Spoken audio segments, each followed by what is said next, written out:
تو اماں گھبرا جاتی، کہتی بیٹا مجھے ڈر لگتا ہے کہ کہیں اسے نظر نہ لگ جائے، پھر تم ہی تو کہتی ہو کہ یہ روتی بہت ہے۔ میری بہن باہر کھیلنے چلی جاتی اور اماں مجھ سے کہتی میری بیٹی اپنی ماں کو معاف کر دینا، تم بہت خاص ہو، تم جس معاشرے میں پیدا ہوئی ہو اس کے لیے ایک گالی ہو، اور اگر میں نے تمہیں باہر نکالا یا کسی کو سچائی پتہ چل گئی تو تمہیں مجھ سے چھین لیا جائے گا۔ ایک ماں کو اپنی اولاد بہت پیاری ہوتی ہے، اور تم ایسی جنس سے ہو کہ جس میں نہ میرا قصور ہے نہ تمہارا، ہو سکے تو مجھے معاف کر دینا۔ مجھے اپنی ماں کی باتیں سمجھ نہیں آتی تھیں۔ جب ایک دن ابا اور چچا نے اماں کو بہت مارا، وہ کہنے لگے کہ تم نے اتنی بڑی بات مجھ سے چھپائے رکھی، ہماری نسلوں تک کبھی ہمارے خاندان میں کسی عورت نے کسی ہجڑے کو جنم نہیں دیا، اور تم نے نہ جانے ایسا کیا کام کیا جو تیسری جنس کی نسل کو اپنے گھر جنم دیا اور اسے اتنے سال سب سے چھپا کر رکھا۔ ہر بار تم ہم سے جھوٹ بولتی رہی، پر اب پتہ چلا محلے والے جو باتیں کیا کرتے ہیں وہ سب سچ تھیں۔ میں اندھا بنا رہا، مجھے پتہ ہی نہ چل سکا کہ میری بیوی نے خواجہ سرا کو جنم دیا ہے، اور اس وقت مجھے سمجھ ہی نہیں آتی تھی کہ خواجہ سرا کیا ہوتا ہے اور وہ ہوتے کون ہیں۔ میں تو بس رو رہی تھی۔ میری ماں مجھے اپنے سینے سے لگائے ابا کو کہہ رہی تھی کچھ خدا کا خوف کریں، اس میں اس بچی کا آخر کیا قصور ہے؟ تو ابا نے کہا کہ میں اسے ہرگز اپنے باقی بچوں کے ساتھ نہیں رکھ سکتا، بہتر ہوگا کہ اس کا گلا دبا کر اس کو مار دیا جائے، یا رات کے اندھیرے میں اس کو اسی جگہ پر پہنچا دو۔ اگر تم نے ایسا نہ کیا تو میں خود اس کو اس کی جگہ پر چھوڑ کر آؤں گا اور تم کچھ بھی نہ کر سکو گی۔ اماں دن رات روتی رہتی۔ میرے باقی بہن بھائی میرے پاس بھی نہ آتے تھے۔ اگر میں کسی سے بات کرتی تو وہ مجھے دیکھ کر بھاگ جاتے۔ میری جو بہن مجھے اپنے ہاتھ سے کھانا کھلاتی تھی وہ خوف کے مارے چھپ جاتی یا پھر چچا کے گھر بھاگ جاتی، اور پھر آہستہ آہستہ یہ بات پورے محلے میں پھیل گئی، اور ایک دن وہ لوگ مجھے لینے آ گئے اور ہمارے دروازے پر زور زور سے دستک دے رہے تھے۔ اماں کمرے کے اندر ایک کونے میں مجھے اپنے سینے سے لگائے ہچکیوں سے رو رہی تھی اور کہہ رہی تھی کہ اے میرے رب، تیرا یہ کیسا انصاف ہے؟ اگر میرے گھر تیسری جنس کو پیدا کیا تو ماں باپ کو یہ حق حاصل کیوں نہیں کہ وہ اسے اپنے گھر رکھ سکیں؟ کاش آپ نے میری بیٹی کو مکمل پیدا کیا ہوتا، میری شہزادیوں جیسی بیٹی کو آپ نے کیوں نہ مکمل کیا؟ آخر میں نے کیا گناہ کیا تھا؟ اور پورا محلہ اکٹھا ہو چکا تھا۔ ابا اور چچا گھر نہیں آئے۔ وہ کہتے کہ ہمیں شرم آتی ہے، اور اس شرم سے لگتا ہے کہ ہمیں یہ محلہ چھوڑ دینا چاہیے، لوگ اب جینے نہیں دیں گے، یہ سب تمہارا قصور ہے۔ اور ابا پھر سے اماں کو مارنے لگتے۔ خواجہ سرا کا پورا گروہ ہمارے گھر داخل ہو چکا تھا، اور پھر مجھے دیکھتے ہی دیکھتے میرا ماتھا چومنے لگے، میرے گلے میں ہار ڈالنے لگے۔ میں رو رہی تھی۔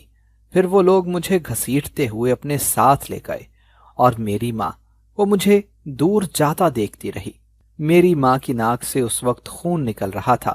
میری خالہ اماں کو آوازیں دے رہی تھی، پر میں جانتی تھی کہ اماں سے میرا دور جانا برداشت نہیں ہوگا، اور وہ اس دنیا سے چلی گئیں۔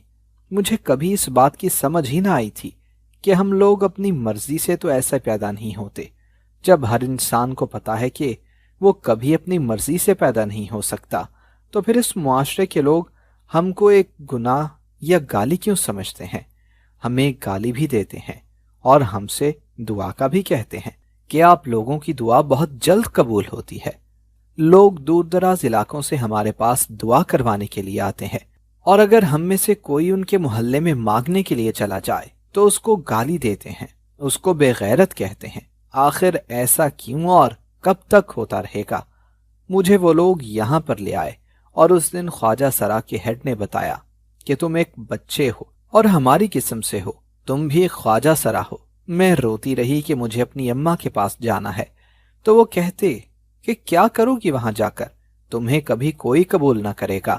اگر گھر چلے گئے تو تمہارے بہن بھائی شرم کے مارے اپنا منہ دوسری طرف کر لیں گے، اور تمہارا باپ تمہیں خود اپنے ہاتھوں سے مار دے گا۔ وہ سب سچ ہی تو کہہ رہے تھے۔ میرا یہاں بہت خیال رکھتے، مجھے دیکھ کر کوئی بھی یہ نہیں کہہ سکتا تھا کہ میں کوئی خواجہ سرا ہوں، اس معاشرے کے لیے ایک گالی ہوں۔ اور اس دن کے بعد میری پہچان بھی بدل گئی۔ کچھ کہتے کہ تم کتنی خوبصورت ہو، اور کچھ کہتے کہ تم کتنے خوبصورت ہو۔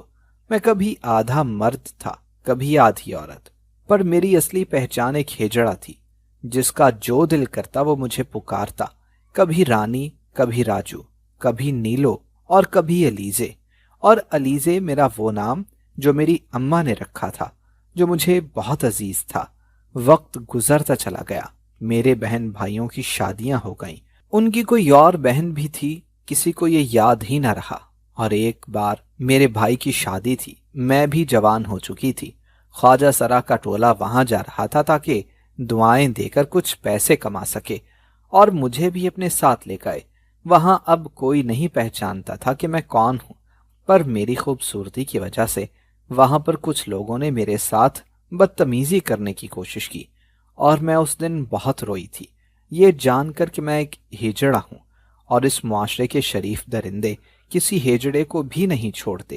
میں وہاں سے بھاگ نکلی اور واپس اپنے اڈے پر آ گئی۔ ہماری جو ہیڈ تھی وہ بہت ہی اچھی تھی، میں اس کے پاس بیٹھ کر رونے لگی۔ میں اسے اماں کہتی تھی، کیونکہ جب مجھے وہاں سے لائے تھے میں کوئی 8-9 سال کی تھی، اور اب میری عمر 23 سال ہو چکی تھی۔ اور میں نے اس سے کہا، اماں مجھے یہ کام نہیں کرنے، مجھے آپ لوگوں جیسا نہیں بننا، میں لوگوں کے ساتھ بھلائی کرنے والا بننا چاہتی ہوں۔ جتنے بھی خواجہ سرا ہمارے پاس آتے ہیں ان کو یہ بتانا چاہتی ہوں کہ ان کی تربیت کرنا چاہتی ہوں کہ ہمارا مقصد صرف ناچ گانا کر کے پیسہ کمانا نہیں ہے، ہم عزت کے ساتھ بھی کام کر سکتے ہیں، اور ہم اپنا کام شروع کرتے ہیں جس میں سب خواجہ سرا کو اس قابل بنایا جائے گا کہ وہ اپنا کام کر سکیں۔ اور پاس بیٹھی رانی نے مجھ سے کہا، آپا تم کہتی تو ٹھیک ہو، پر تم جانتی ہو کہ ہمیں تو ہمارے گھر والے ہی قبول نہیں کرتے، ہم کام کرنے لگے تو لوگ ہمارا مذاق بنائیں گے، تم کیوں ان لوگوں کی طرح سوچتی ہو؟ ہمیں کبھی عزت نہیں مل سکتی، اور نہ یہ لوگ ہمیں عزت دیں گے۔ ان لوگوں کو یہ لگتا ہے کہ اگر ہم عزت کے ساتھ کمانے لگ گئے تو ان کی شادیوں میں کون ناچے گا؟ تو میں نے کہا کہ رانی وہ وقت دور نہیں جب خود ان کی بیٹیاں بےہودہ لباس پہنے خود ان کے سامنے ناچیں گی، اور یہ بھائی بہنیں باپ کے سامنے بیٹھ کر اپنی بیٹی کا رقص دیکھیں گے اور تالیاں بجائیں گے، اور غیر مرد اس لڑکی کی ویڈیو بنا کر سوشل میڈیا پر ڈال کر ہزاروں کمائیں گے۔ تب کسی بھائی کو، کسی باپ کو غیرت محسوس نہیں ہوگی، بلکہ وہ خوش ہوں گے کہ ان کی بیٹی نے لاکھوں کما لیے۔ تب ایک کوٹھے والی اور ایک شریف باپ کی بیٹی میں کوئی فرق نہیں رہے گا۔ ایک کوٹھے والی لوگوں کی بھیڑ میں ناچتی گاتی ہے، اور ایک شریف باپ کی بیٹی دنیا والوں کے سامنے ناچ کر اپنی ویڈیو بنا کر سوشل میڈیا پر ڈالے گی، اور باقی بچے ہم جیسے لوگ تو ہمیں کبھی کوئی قبول نہیں کرے گا۔ ہمیں اپنی جگہ خود بنانا ہوگی، ہم اپنی ایک الگ محلہ، الگ کاروبار بنائیں گے۔ ہم لوگوں کو سکھائیں گے کسی ماں کے گھر اگر کوئی ہجڑا پیدا ہو تو اس سے نفرت نہیں کرنی چاہیے، اور نہ ہی اس سے ڈرنا چاہیے، اور اس کو بھی اسی خدا نے پیدا کیا ہوتا ہے جس نے تم کو بنایا، تمہیں مکمل انسان بنا کر اس دنیا میں بھیجا۔ ہمارا اور اس کا رب ایک ہی ہے۔ تو اس اماں نے کہا، نیلو تیری سوچ تو بہت اچھی ہے، پر تو جانتی ہے کہ اگر ہم یہ سب کرنے لگے تو ہم کھائیں گے کہاں سے، اور کیا پتا تیرا ساتھ کوئی بھی نہ دے، کیونکہ یہاں سب اپنی مرضی کرتے ہیں۔ اور پھر ایسا ہی ہوا تھا، کسی نے میرا ساتھ نہیں دیا، الٹا اماں سے کہا کہ اپنی اس شہیدی کو بھی ہمارے ساتھ بھیجا کر، اگر کسی مرد نے اس کو چھو لیا تو کیا ہو جانا ہے، کون سا یہ میلی ہو جانی ہے نیلو؟ ہم لوگوں کی یہی پہچان ہے اور ہماری یہی اوقات ہے، اس لیے ہم اپنی اوقات سے باہر نکل کر یہ سوچنا نہیں چاہتے کہ کبھی ہم بھی عزت کے ساتھ بیٹھ کر کوئی کام کر سکتے ہیں۔ میری بات کو کسی نے نہ مانا، حالانکہ مجھے بھی 4 سال ہو چکے تھے۔ شادی بیاہ پر کسی کے گھر بچہ پیدا ہونے پر وہاں جانا، ان سے پیسے لینا، اور پھر ہمارے اڈے کی جو ہیڈ تھی جسے میں اماں کہتی تھی وہ بھی مر گئی۔ کچھ کہتے کہ ہمارا باپ مر گیا، کچھ کہتے کہ ہماری ماں مر گئی، اور میں سوچتی کہ ہماری تو اپنی کوئی پہچان ہی نہیں، ہمیں تو دوسرے انسانوں کے درمیان دفن ہونے کی اجازت بھی نہ ہوگی۔ پیدا ہونا تو دور کی بات، وقت یوں ہی گزرتا گیا، میں بہت کوشش کرتی میں محنت سے کما کر کھا سکوں۔ جب ہمارے اڈے پر ایک لڑکا آیا، وہ بھی خواجہ سرا تھا۔ ہم سب آپس میں پورا خاندان تھے، ہماری خوشیاں ہمارے غم سب ایک جیسے تھے۔ وہ پوری 7 جماعتیں پاس تھا۔ کہتا کہ میری ماں نے مجھے خود پڑھایا، سب سے چھپا کر رکھا۔ اب جب وہ مر گئی تو مجھے میرا ابا یہاں چھوڑ گیا، اور کہتا کہ کبھی کسی کو مت بتانا کہ تمہارا باپ کون تھا۔ وہ بہت روتا، اور پھر وہ بھی ہمارے ساتھ جگہ جگہ جانے لگا، پیسے کمانے لگا۔ کچھ لوگ 10-20 کا نوٹ دے کر عزت اتار لیتے تھے، اور کچھ دھکے دے کر ہمیں نکال دیتے۔ اور پھر ایک دن اس لڑکے کی موت ہو گئی۔ وہ ایک گاڑی والے سے پیسے مانگ رہا تھا کہ تبھی دوسری گاڑی والے نے اسے تھپڑ مار کر دھکا دیا، اور وہ سڑک کنارے بنے ایک ڈھیلے سے ٹکرا گیا اور اسی وقت مر گیا۔ وہاں کسی نے اس کو ہاتھ تک نہ لگایا۔ کہتے کہ میونسپل کمیٹی والے اسے اٹھائیں گے۔ اگر تب کوئی اس کو بروقت ہسپتال پہنچا دیتا تو اس کی جان بچ سکتی تھی، پر کسی نے بھی اس کو ہاتھ نہ لگایا، کیونکہ وہ ایک خواجہ سرا تھا۔ اس معاشرے کے شریف اور عزت دار لوگوں کو یہ لگتا کہ اگر اسے ہاتھ لگا دیا تو کہیں ان کے وجود ناپاک نہ ہو جائیں۔ ہم سب خواجہ سراؤں میں ماتم چل رہا تھا، اور تب میں نے فیصلہ کر لیا کہ آج سے ہم مانگیں گے نہیں اور نہ کسی کے آگے ہاتھ پھیلائیں گے، بلکہ اپنا سلائی سینٹر کھولیں گے جس میں ہم خواجہ سراؤں کی مدد کیا کریں گے۔ اور پھر کچھ میرے ساتھ ملے، ہم نے اپنا سینٹر کھولا، اور سب میری ماننے لگے کیونکہ میں وہاں کی ہیڈ تھی۔ میں نے ہمیشہ خود کو عورت سمجھا تھا۔ لوگ مجھے خواجہ سرا کہتے، پر میں خود کو عورت ہی سمجھتی تھی، کیونکہ میرے پاس دل تھا جو دوسروں کے دکھ درد کو محسوس کر سکتا تھا۔ اور پھر جس گھر میں خواجہ سرا پیدا ہوتا ہم اسے اٹھا کر لے آتے۔ اور مجھ سے پہلے بھی ایسا ہی ہوتا تھا کہ جس کے گھر ہجڑا پیدا ہوتا باقی ٹولہ اس بچے کو اٹھا لاتا تھا، کیونکہ سب کا یہ ماننا تھا کہ وہ بچہ ہمارا ہے۔ ہمیں سینٹر کو چلانے کے لیے بہت سی مشکلات کا سامنا ہوا۔ اکثر لوگ آ کر ہماری دکان پر آگ لگا دیتے، پھر ہم جہاں رہتے تھے وہیں پر کام شروع کر دیا۔ کام ہمارا بڑھتا چلا گیا۔ ایک گارمنٹس فیکٹری کا مالک بہت اچھا تھا، وہ ہمیں اپنی گارمنٹس فیکٹری میں آئے کپڑوں سے ہمیں بھی دیتا۔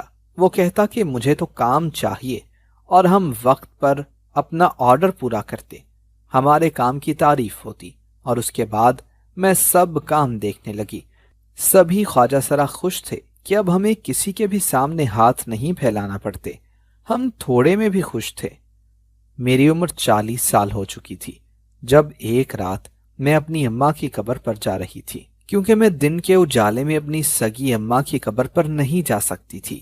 وہاں جا کر اپنی ماں کو اپنا دکھ بتاتی اور دعا بھی کرتی، کبھی کسی کے گھر تیسری جنس پیدا نہ ہو، کیونکہ میں نے بہت سی مشکلات دیکھی تھیں، بہت کچھ دیکھا تھا، اور ہم سے بہتر اس زمانے کے لوگوں کو کوئی بھی نہ جانتا تھا۔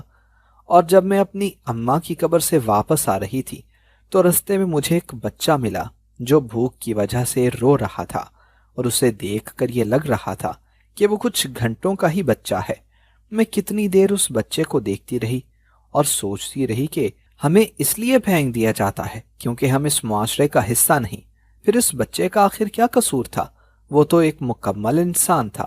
پھر کس نے اس کو گناہ سمجھ کر اس ویران جگہ پر پھینک دیا؟